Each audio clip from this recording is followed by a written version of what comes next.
as we're getting into our first semifinals here. And spawning in the top right-hand corner of Frostline, we have the South Korean Terran player, the blue Terran representing Shopify Rebellion. It is ByuN.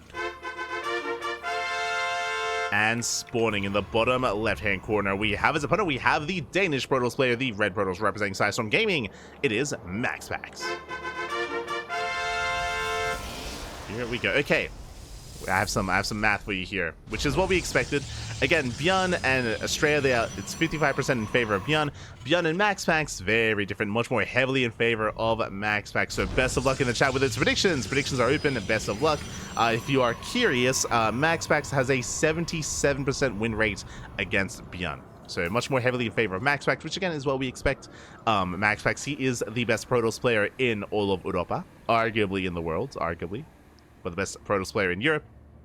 And specifically, he has some killer PvT. Again, MaxPax's PvT was forged in the flames of Clem, as both Clem and MaxPax have been improving in their specific PvT matchup over the years. So it is terrifying. Here we go.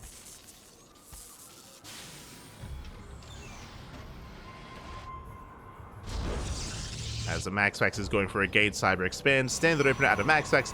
ByuN back at home going for a double gas opener. It's going to be Rax into Factory.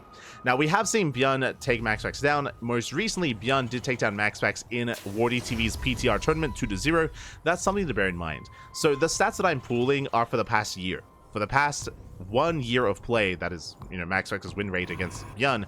But now we're on a new patch, right? We're now on a new patch, new map pool as well. That is something to bear in mind, is that, of course, the previous results are taking into account a different patch, different version of the game. Because that, I do want to say that ByuN and MaxPax are quite comparable to each other. And again, as I mentioned, we did see ByuN recently defeat MaxPax in Wardy's tournament, in the PTR tournament.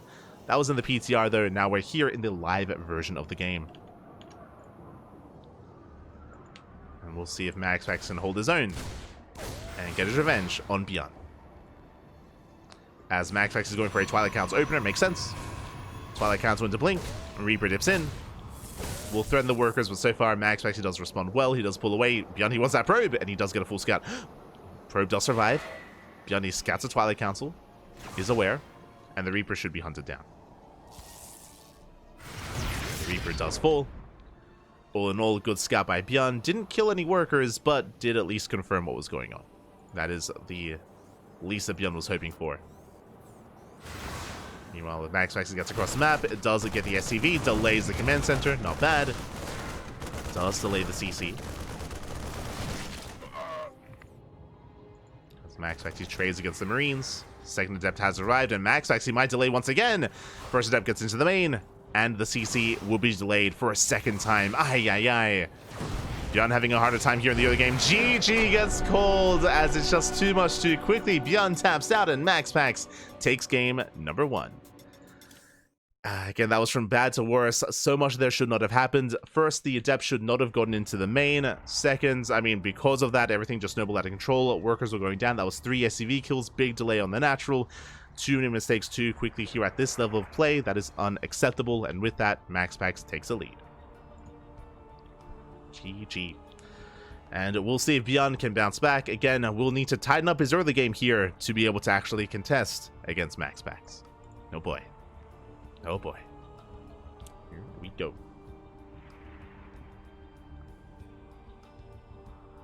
Nine months studying for an exam for 45 minutes. Crazy, crazy. ¿De dónde eres? Ah, de Australia, papi, de Australia. Mis padres son de Perú. Los dos de mis padres. De Lima y de Tumbes. Ga, papi, ga. Pero estoy aquí en Australia. En Australia, papi. We are getting into game 2.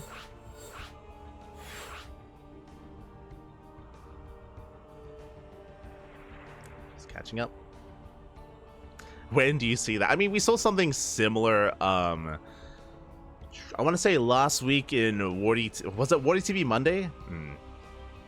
I think so. Yeah, it was last week in Wardy TV Monday. MaxPax versus Clem. We saw something very similar as well. Where MaxPax, he got an early lead against Clem. If you remember, it was on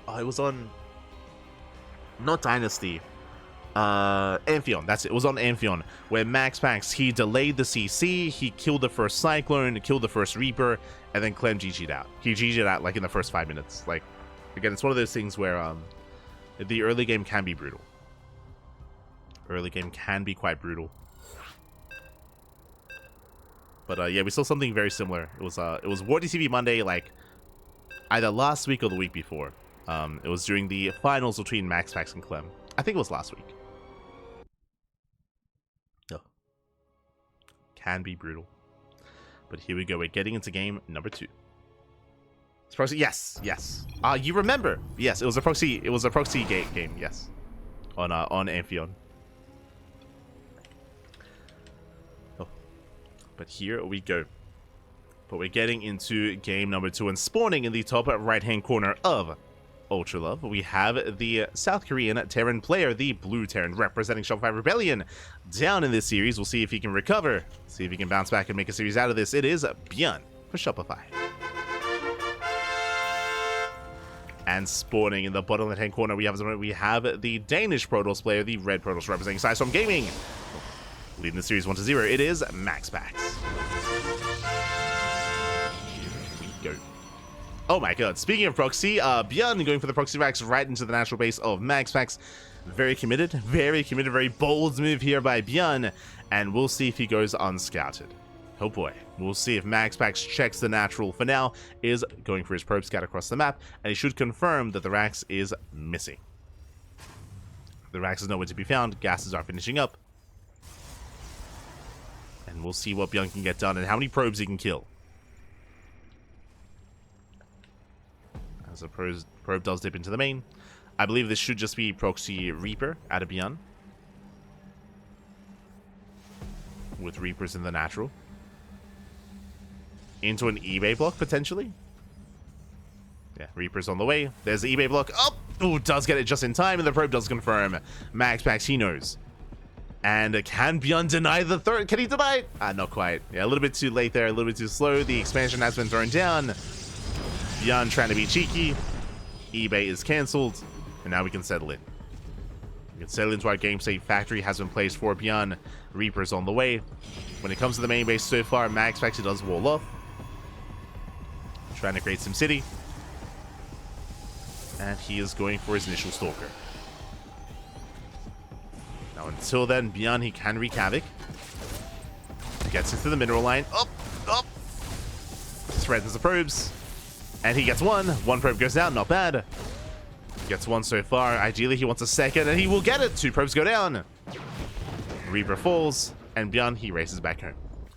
So, good start. So, ByuN, he kills 2 probes. He also forces the unnatural natural, forces an exposed location, an exposed base, and ByuN is going to Cyclones. Tech Lab is on the way. This should be for Cyclone production. Remember, we now have the old version of the Cyclone here from the side of ByuN, and Cyclones early on can punish this expansion. If you remember, this was, what, a year ago? Back when we had this version of the Cyclone, we would often see Hellion Cyclone commitments and aggression, and it can be a way to try to punish the space. MaxPax gets across the map. Will delay the CC, as the CC is not being built. Ooh, ByuN gets back in. Starport's on the way. I would imagine that ByuN would make additional Cyclones after the first one, but we'll see. Yeah, second Cyclone in production.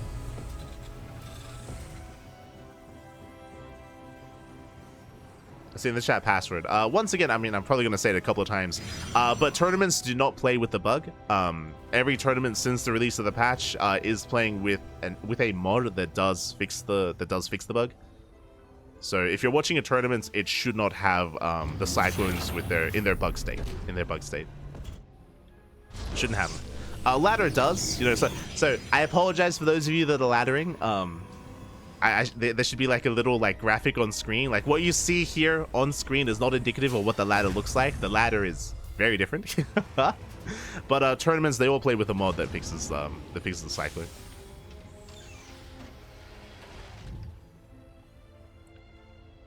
Just as a heads up.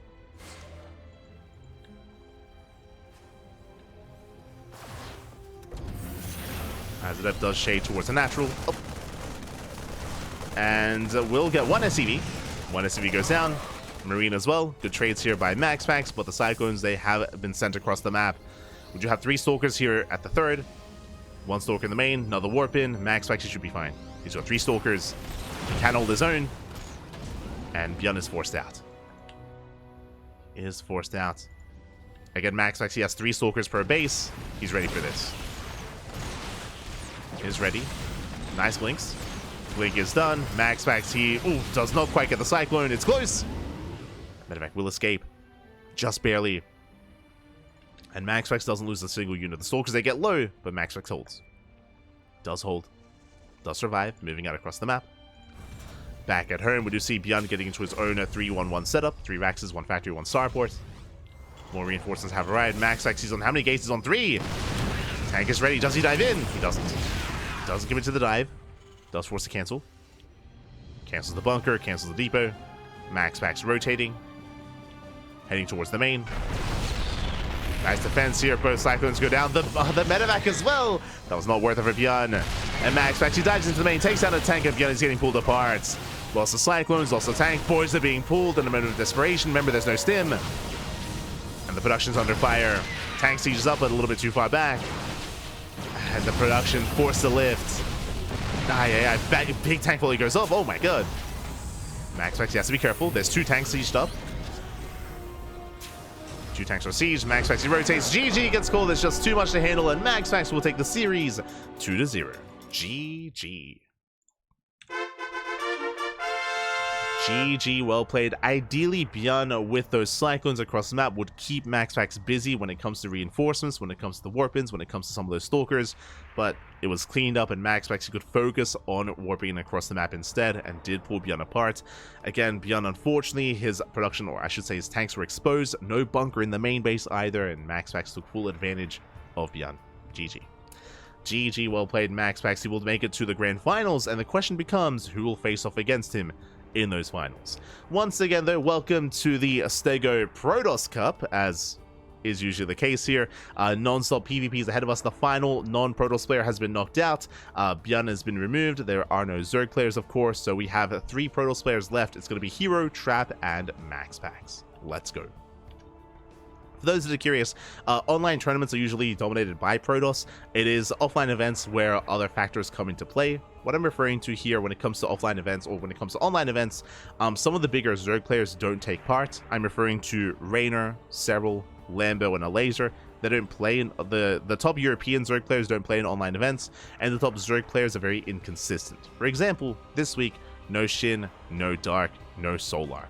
They very rarely play in some of these open cups. I mean, they play more regularly in like KSL and Wardy TV Monday, but again, they're a little bit less. They're less active. Are a little bit less active.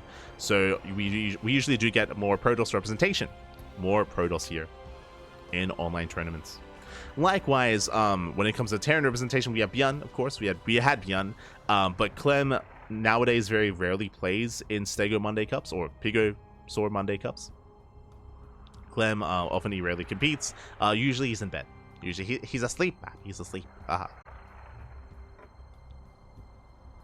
So we have all the PvPs. Let's go.